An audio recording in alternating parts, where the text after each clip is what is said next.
Ушул майрам чындыгында как журналист катары, ушул кесиптин ээси катары мага аябай жагат да. Өзгөчө күндөр эсиңе келет, каалайсың, каалабайсың ошол күндөрдү эстейсиң кайра. Эпидемик дейм, баягы эпидемия дейм, эпид дейм, турдумда бир 20 секунд туруп калганымда бир 4-5 сөз айттымбы прямой эфирде.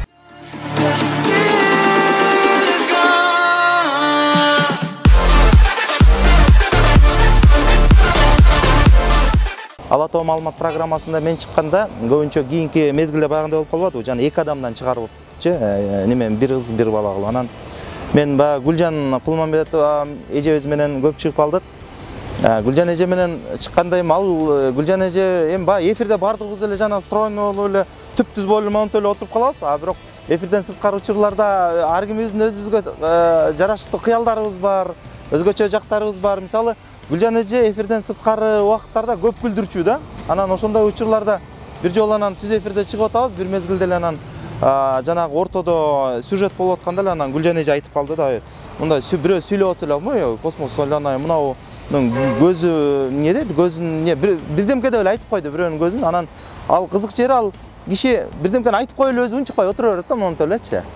Анан эле баягыны көрдүм, уктум, кеттим да. Жана күлкү эң жаман жери, күлкүң бир башталып калса токтой албай каласың. Анан жерде ичиңде эле бык эле күлүп атам, уже сюжет бүткөн атат, режиссер болсо кулагыбызга кыйкырып атат, ай бол эле бол, космос токто, өзүң карма. Уже азыр эфир башталат, бир маалда эле сюжет бүттү, эфирге тарс экөөбүз чыгып калдык. Гүлжан эже сүйлөп атат, анан кезек мага келди.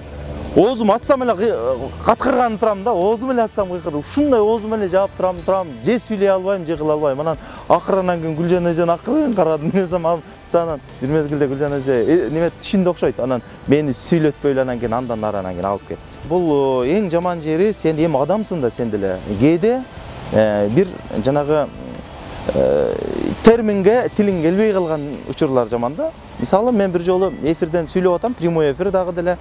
Анан эле Кыргыз Республикасынын эпидемиологиялык кызматы деген сөз ушул күнгө чейин эле ошону дагы эле неметпейм да. Баягын айтам, эпидемик дейм, баягы эпидемия дейм, эпид дейм, кыскасы ушул эпидемиологиялык кызмат деген сан эпидемиологиялык кызмат деп. Сан эпидемиологиялык кызмат деген сөздү айта албай, мен бир турдумда бир 20 секунд туруп калганымда бир 4-5 сөз айттымбы прямой эфирде. Ушул тилди, ушул сөз мага дагы деле кыйын да. Көпчүлүк ойлойт, баягы колуна калем кармап же экранын алдына чыгып сүйлөп койсо эле бул жеңил эле кесип болсо керек деп ойлошот. Негизинен бул журналистиканын жүгү канчалык оор, татаал экендигин чыныгы журналистикада иштеген адам гана сезе алат да. Биринчиден анын татаалдыгы, анын оордугу, жоопкерчилиги, экинчиден ошол кесип менен үй бүлө багып, бала багып, жашап, жашоосун өткөрүп аткан адамдарга биз ыраазы болсок болот да. Анткени журналистикада жыргаган деле айлык жок, жыргаган деле шарт жок. Башка чет мамлекеттердегидей, башка өлкөлөрдөгүдөй биздин кыргыз журналистикасындагы очойгон чоң акчаларды деле төлөп бербейт. Жыргатып шарттарды деле түз бербейт. Бирок өзүнүн багы фанаттыгы менен, өзүнүн ошол кесипке берилгендиги менен биздин кыргыз журналисттер тиригилигин, жашоосун улап келатат да. Ошондуктан урматтуу кесиптештер, сиздердин профессионалдык майрамыңыздар менен чын дилимден куттуктайм.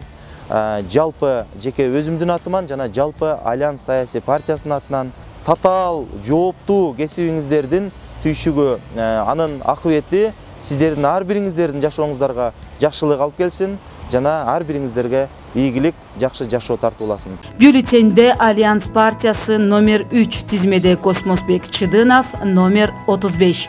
Добуш бериңиз.